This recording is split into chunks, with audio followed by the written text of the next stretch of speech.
Recovery Court is a last chance for a drug-addicted individual who's in the criminal justice system before they go serve a prison sentence, which is quite different than what I thought it was when I took the bench and decided that I wanted to investigate a recovery court. I thought, we'll get all these people on the front end. They're just getting involved in the criminal justice system. We get them off drugs and they won't come back. And that's not what it's geared for. It's to address a high-risk, high-need population. And part of the drug court's a 1.5 to 2 year program. And a lot of what we do, in addition to the drug counseling part of it, and the other things that I described, is help them develop a support system. You know, they kind of have to change there's a judge down in Sevier County that says you have to change your playground and your playmates if you really want to make a change. So you've got to change where you kind of hang out and who you hang out with. And so we try to help them develop a more appropriate support system, people they can talk to.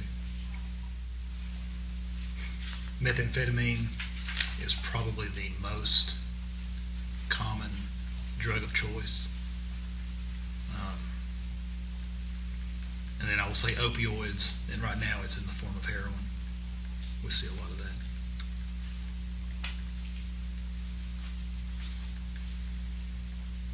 Methamphetamine's everywhere right now.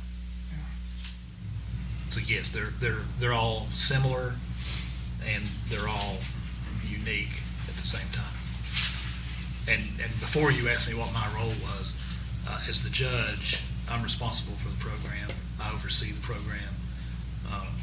The judge is the person who can hand out a sanction or who can mete out an incentive for a good week.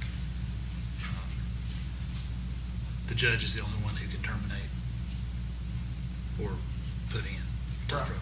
So if somebody wants in, that's your call? That's my call. Okay. Now we'll talk, the whole team will talk about it, and we'll go through all the paperwork, we'll go through all the tests, we'll go through the criminal history, but at the end of the day, I have to decide yes or no. I think they're more challenging, to be honest with you, because of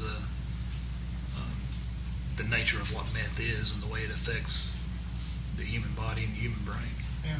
I mean, it's a seek and destroy.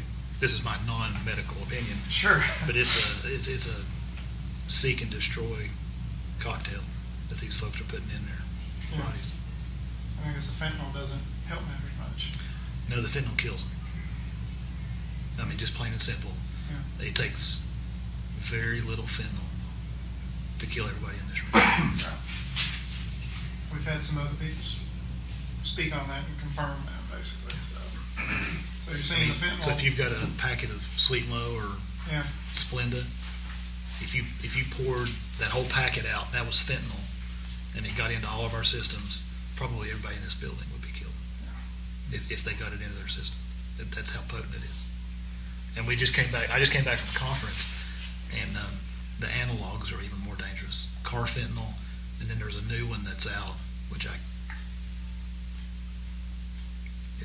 think it's OHME fentanyl. Is supposed to be a magnitude more potent than carfentanil. So the biggest need is for a women's facility, and they've decided to put that in Nashville. So they're working on getting that open. Hopefully it'll be open by the end of the year. And we see, so you've got Morgan County, and there's a several month wait to try to get someone into that program. And those people have to stay there. They're treated there.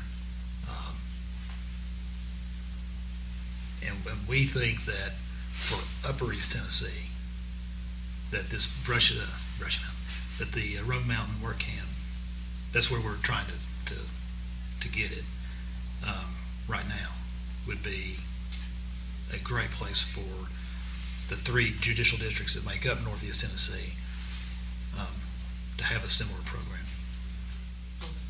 So most of the time people think, well, you put them in jail just to punish them or to be mean to them.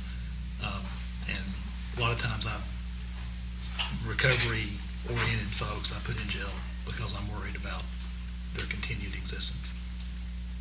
Long-term. Oh yeah, see that was the thing where I was completely wrong when I first thought about starting a recovery court. I thought, oh, we get a first-time offender, they've got a drug problem, we can get them treatment, we get them off the drugs, and they won't have to go down that road. Yeah. That's not what recovery court is.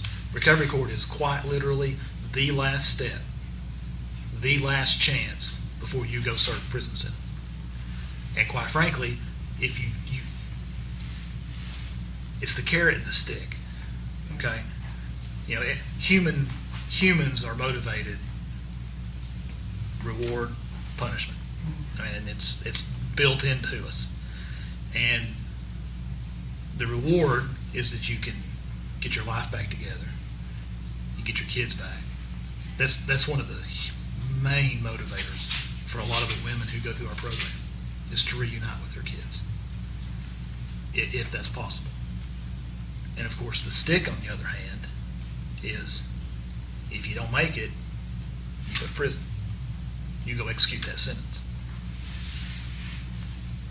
And while most of these people can do 10 days, 30 days in the county jail without even thinking about it, it's just a way of life. You tell them they're going to have to go do 12 years in the penitentiary, that gets their attention, usually. What's been the hardest challenge for you with recovery court? Overseeing it and implementing it? Not wanting their sobriety for them more than they want it for themselves. I've run up against that with a few people, and if you do, when they demonstrate that they're just not going to make it, it makes it hard to let them go. Take it personal? Sometimes.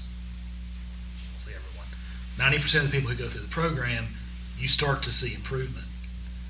And you start to see the light come back into their eye when they do something good. Because you got to realize the majority of these folks have never had an adult in authority position to ever tell them that they've done a good job or that you're proud of them. Especially judge.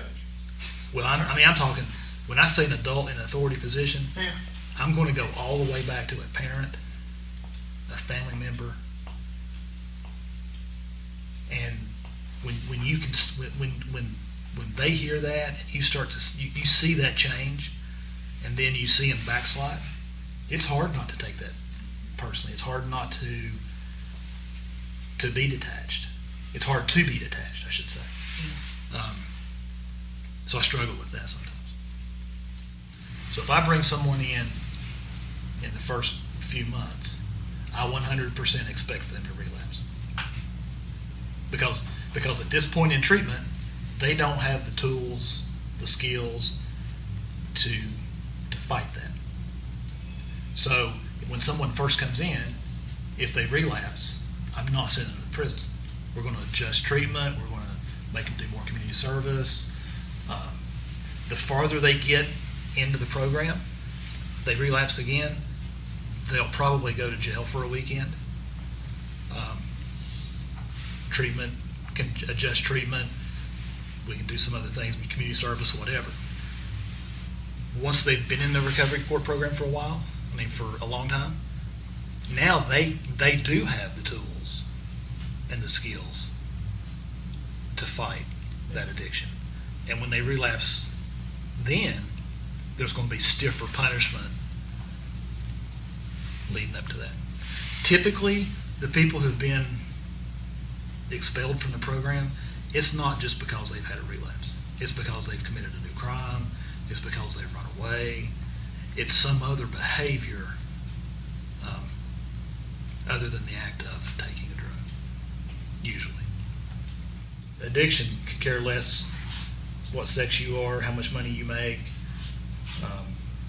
It's a physiological reaction of the human body to a foreign substance. So it doesn't matter what good school you went to or how great your family is. I think the community as a whole probably has the same mindset that I had as I was coming into office, which was that being a drug addict was a moral failing. And the one thing that I have learned through this process of doing research and getting the drug court going, and now having spent 6 years running it, is it's literally a physiological reaction to a foreign substance in your body. Now, I'm not going to make any judgments about why a person first uses drugs. We've had people in our recovery court that went through a surgery, so a doctor prescribed it, and they got addicted.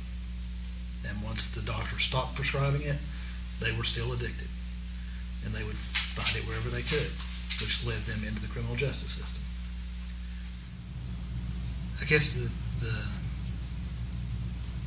the biggest thing is when it works, when you actually see within a person that light switch flip, and they realize that there's more to life than sticking a needle up their arm or popping pills. Feels good. It's almost like a drug in and of itself. It sounds corny, but it is what it is. Yeah. And we've had that happen a number of times.